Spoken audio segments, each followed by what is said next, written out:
Hello, beautiful people. It's a beautiful afternoon here where I am. I wanted to share a very quick story with you. It is about a family member of mine came to visit me very recently. It's my mother. And I have never had a very good relationship with my mother. At least maybe I had never had it, but a few years ago things started changing. Like in my life, in her life as well, and we started having more conversations. I started sharing more with her, and I think we got closer on one level, and we listen at least a little bit more to each other right now. And there is more acceptance, there is forgiveness, and I'm not going to get into this right now because I've gone through this as well, and it's a very interesting process. I would like to share about it. But now I want to focus on one thing. I was trying to explain something to my mother the other day, and it was like a concept about money, and how money is actually something that doesn't exactly exist, but it only exists as an externalized value which we project onto a piece of paper, and we say this has value, but actually the real value is inside. So this concept on its own is, I would say, not so hard to understand and not so hard to accept as well. And I'm not saying that money is bad. That's not what I'm saying. Now we operate with money, we can put very good intention in money, and we can create beautiful, beautiful and loving and kind things with money. So I'm a proponent of using money with great intention, receiving money with great intention, knowing that you're abundant, knowing that out of love you want to use them for good. That's amazing. But I was trying to explain this concept to her. And because beforehand I had tried to explain it to two people and they very quickly got the idea, that, okay, nowadays we have calculators and there is a main computer somewhere that says you and you and you have this kind of digits on your calculators. So this is the value that you have or receive from your employer, or, the salary or whatever it is, So it's ridiculous. It means that this computer can put any sort of number on anybody's calculator, right? So I was trying to explain this, but I didn't know how exactly to explain it to her because I was trying with a more general way. She wasn't getting it. I was trying after that to be a little bit more specific, still wasn't getting it. But what was, I think, the interesting part was that she was challenging me and rather creating an argue around it. And I was really paying attention to what she's asking me. She was just denying, rejecting, with the idea that I don't understand what you're talking about, so it cannot be like this. And that's a very interesting thing because this has been in my family from a youth, right? I've been taught that if they do not understand what I tell them, then I'm wrong. Then something about me is not correct, And it was very interesting because I've realized this some time ago already, like years ago, I've realized this. So, and I've done quite some very conscious work and like letting go of those thinking patterns and emotions, of those habitual thoughts. But in this moment, I gotta tell you, I got a little triggered inside, and I noticed this. I paid attention, and because I am not this person, this is a reaction of an old person, of some other person, not me anymore.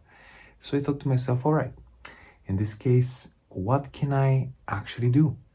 And I went inside and thought about how I can actually explain it in an even more simple way than I was trying to at the time, and use more examples and do basically the best that I can do in order to explain it to somebody that is there, but they don't really want to know what you're trying to say because they either resist it or reject it or really don't understand, and this is creating some agitation in them, because society has taught us to be agitated when we don't know something, instead of saying, well, I don't know, that's interesting, tell me more about it and let me see what I think about it after that. Let me conclude for myself if it's going to be true for me or not. So I was explaining and looking for ways, and I was basically staying with the feeling that I'm having of the end goal, basically me being able to explain what I feel about it, because it's a whole concept, but it starts with an idea, with a feeling that then I put into words. And I was putting it into words, I was covering it with words, and I was giving different examples. And at some point, she started getting it. And I understood that because in my body, I started feeling also her energy softening a little bit, her starting to listen a little bit more and understanding, started asking questions as well. That's a great example of a person's attention being caught, you know, in a most positive way. And at the end of this conversation, I was giving different examples of, for example, how this can be changed. This understanding of value that we put into pieces of paper, that those pieces of paper, this externalized value, and so on and so forth, and how we can perceive things in a different way. She was listening. It was interesting. It was also interesting to me because it was the first time that I had to actually verbalize this in a completely new way, in a more expanded way. Let's put it in this way.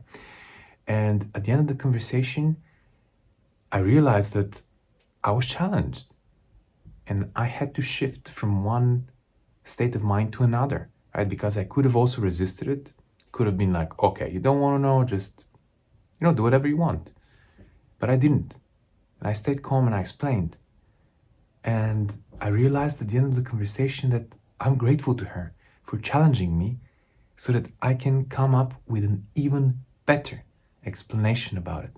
A greater explanation, much more specific, with more examples, very simple words, nothing too complex, not philosophizing it too much, let's put it in this way.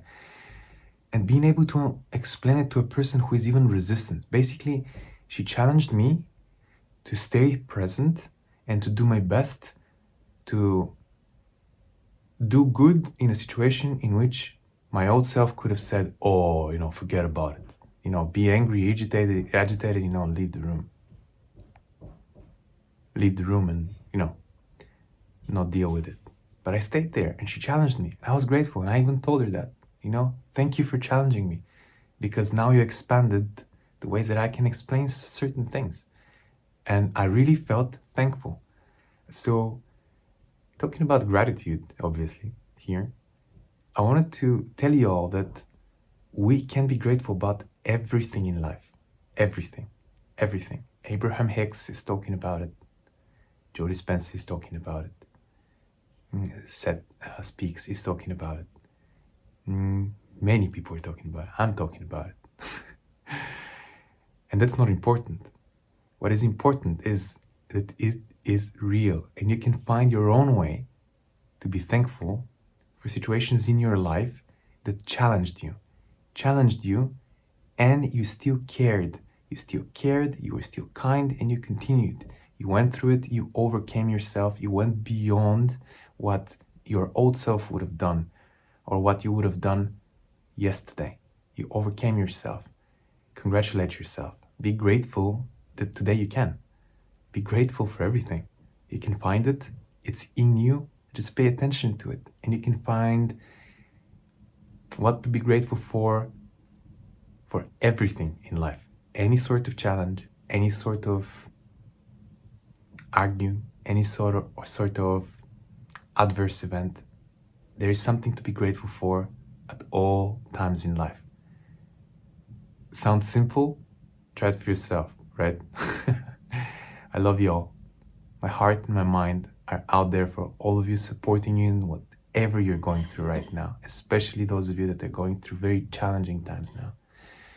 Turn back on those challenging times and see if they weren't there, you wouldn't have found your strength, your power, your courage, your gratitude, your love, your kindness, your abundance, because you're a beautiful, beautiful, good being. Love you all. Thank you. See you very, very soon. Ciao.